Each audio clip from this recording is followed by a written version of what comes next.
Hi there, I'm Monica, a 25-year-old psychologist working as a brand intelligence researcher. I'm curious by nature and love to travel. I find myself exploring the Mindspeller network looking for new brands and promotions in designer luggage, accessories, and healthcare products that cater to my different travel styles, whether for business, adventure, luxury, or budget-friendly trips. Here's how I use Mindspeller. Since I am interested in traveling, I type travel in the search bar. Then I choose the value 10 for nearest neighbors to only see the 10 concepts that are the most associated with travel. Now you see that the complex network looks a lot simpler and contains only the concepts associated with travel. But let's say I want to find brands that are in the travel niche but are also associated with authenticity. I can select authenticity like shown, and I will receive a list of travel brands that are associated with authenticity.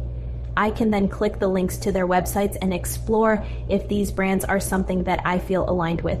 For example, take Honest, travel size care products. Thanks to Mindspeller, I found this hidden gem brand that would otherwise have gone unnoticed in the long tail of traditional search engine results.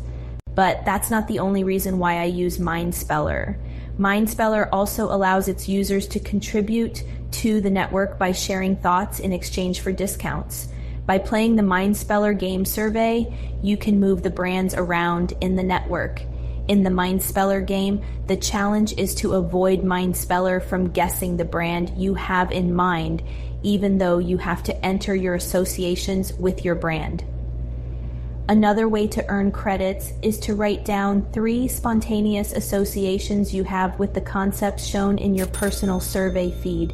After earning credits as a reward, you can exchange them to get coupons for discounts on your favorite brands. Finally, if you live in Europe, you can select your region of interest and swap between networks to discover local brands.